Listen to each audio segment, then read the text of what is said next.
my name is Sarah. I'm the founder of Cucina, and today I'm going to show you how to use a ferretto or a pasta rod for making different pasta shapes. The ferretto is a common tool used in southern Italy to make shapes like busiate and casarecce and a few others that we'll talk about today. It originally actually was not a brass rod like you see this here, but people back in the day used to use knitting needles, or they would even use buzo or reeds that grow in the local area to roll out pasta with. Of course, nowadays we actually have a tool called a ferretto that we use to make the pasta with. So let's get into it. So I have a semolina dough ready to go here that's already rested for 30 minutes or so.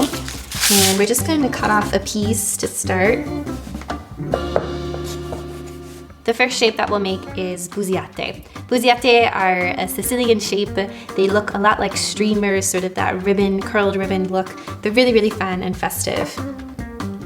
My dough's a little sticky. We're gonna start by just rolling out our dough into an ovalish shape.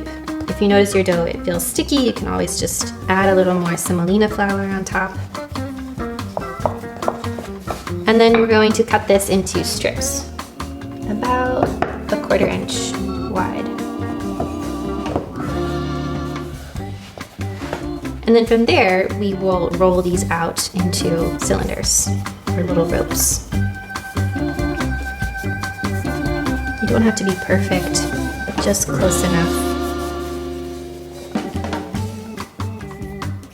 And then we will cut these into about 3 or 4 inch long strips. And if they feel at all sticky, just sprinkle them with a little flour because we don't want them to stick to the rod. And so you're gonna take your little rope here and sort of point it down on a diagonal on a 45-degree angle, and then take your rod and press down at the top and then gently roll it toward you.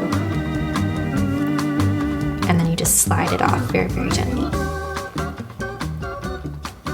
It takes a little practice to get used to the movement and how much pressure you should apply down onto the rod. So don't fret if the first time you don't get it right. Just keep going and keep practicing.